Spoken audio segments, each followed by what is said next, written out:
Chapter 5. Exercising more doesn't make you thin.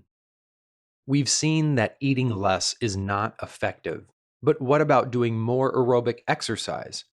From the perspective of your body, there is basically no difference between the two.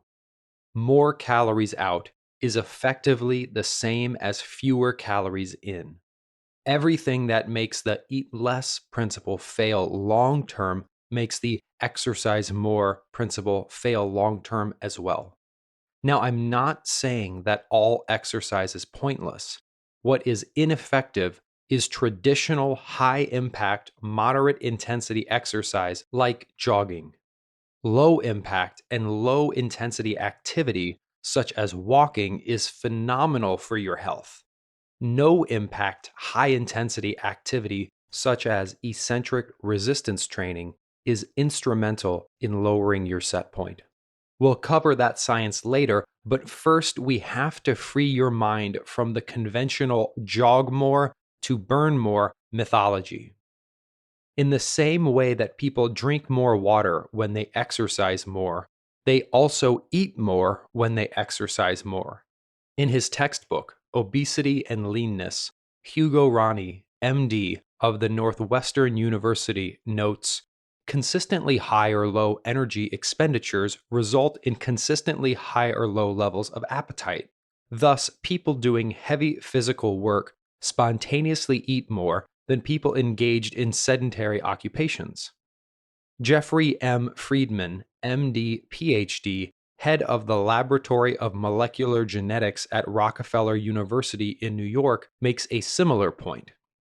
Exercise by itself has not been shown to be highly effective in treating obesity because the increased energy use from exercise is generally offset by increased caloric intake.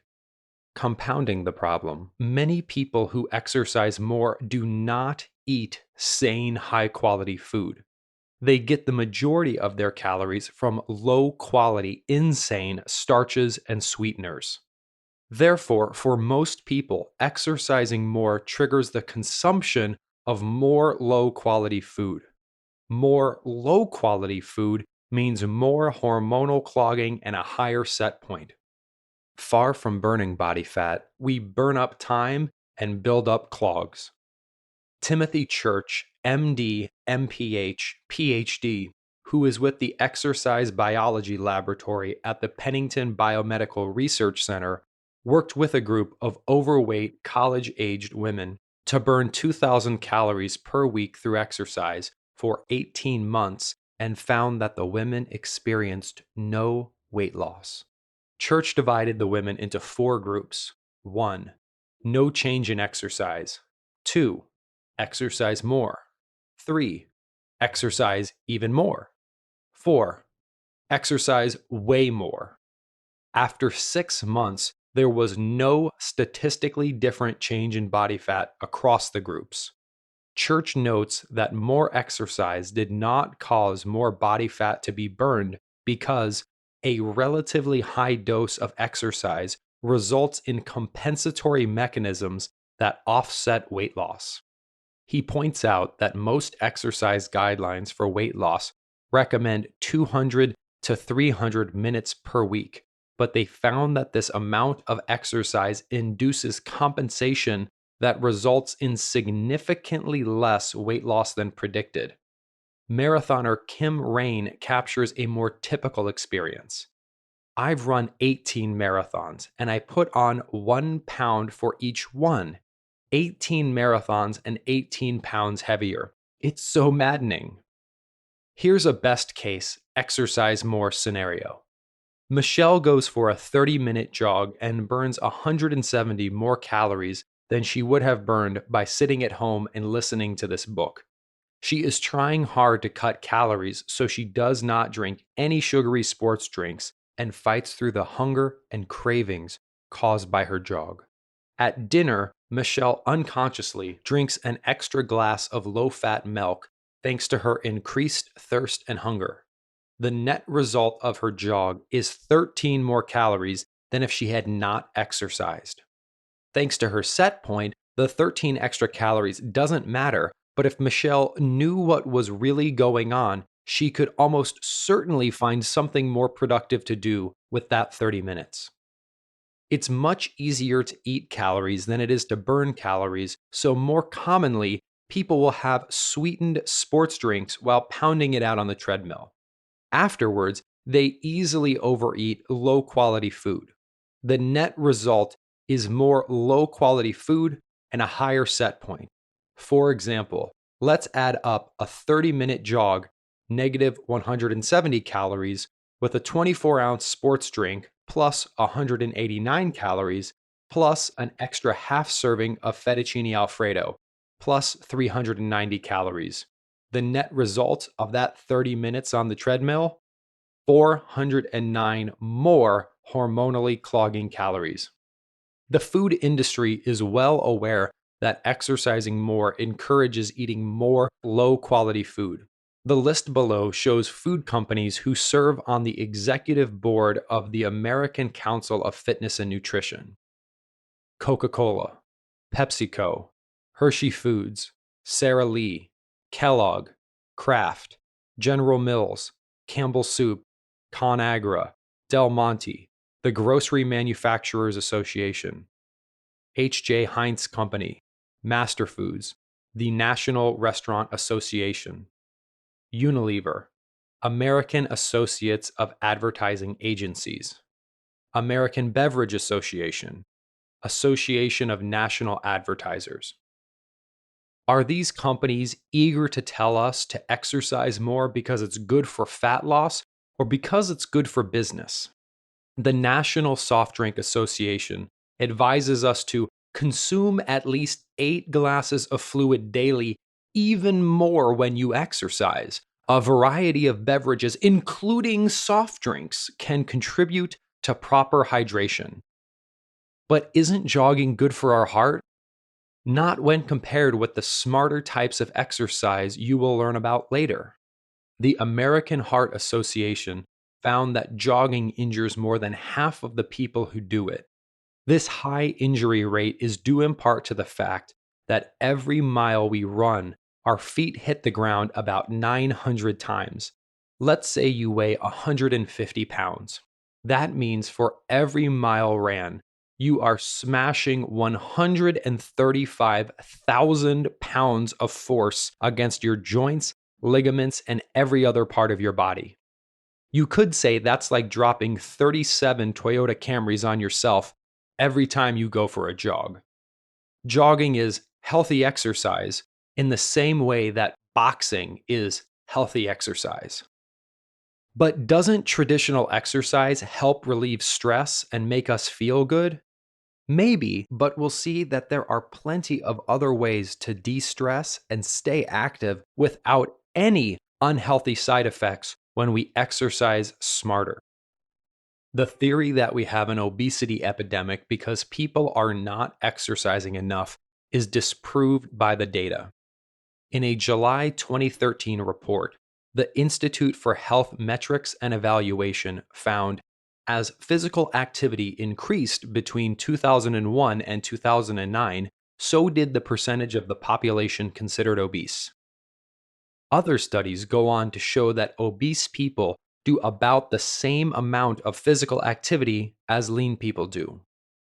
The only weight versus activity relationship that has been proved is that obesity may lead to inactivity.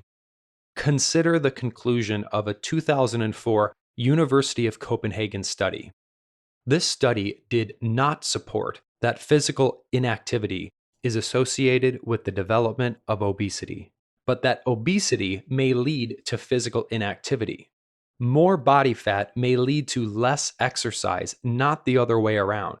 As Dr. Brad Metcalf, a researcher in the Department of Endocrinology and Metabolism at the Peninsula Medical School, concluded in his 2011 study, physical inactivity appears to be the result of fatness rather than its cause. This reverse causality may explain why attempts to tackle childhood obesity by promoting physical activity have been largely unsuccessful.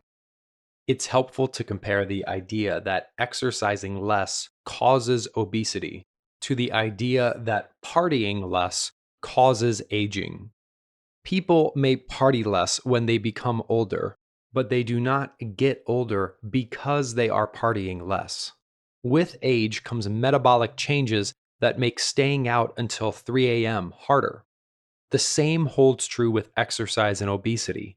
People may exercise less because they are obese, but they do not become obese because they are exercising less. With obesity comes deep metabolic changes that make exercise harder. Also, common sense tells us that if exercising less is the cause of our collective weight issues, we must be collectively exercising less. Are we? Not even close. The idea of aerobic exercise did not even exist in the mainstream until the 1968 publication of Dr. Kenneth H. Cooper's book, Aerobics. Pauline Enton, PhD, Associate Dean of Academic Affairs at Northern Arizona University, explains the common view on exercise before then. In the 1930s and 40s, high volume endurance training was thought to be bad for the heart. Throughout the 50s and even 60s, exercise was not thought to be useful, and endurance exercise was thought to be harmful to women. During that same period, the percentage of obese Americans was dramatically lower than today. Nowadays, Americans do more intentional exercise than people anywhere else in the world and make up the sixth heaviest population in the world. How could doing too little of something that we did even less of before the problem existed cause the problem? To illustrate the rise of aerobic exercise between 1972 and 2005, health club related revenues have increased an estimated 15,000% after adjusting for inflation. The first Boston Marathon in 1964 had 300 runners. In 2009, more than 26,000 people ran. The first New York City Marathon in 1970 had 137 entrants. In 2008, about 60,000 entered. As Eric Oliver, PhD, professor of political science at the University of Chicago, tells us, Americans are voluntarily exercising more than ever. While it seems perfectly clear that our lives are less physically demanding than they were in the 50s, it's not necessarily the case that we are cumulatively burning fewer calories. Some experts say that we're getting heavier because we are using labor-saving devices. Yet this doesn't match the data either.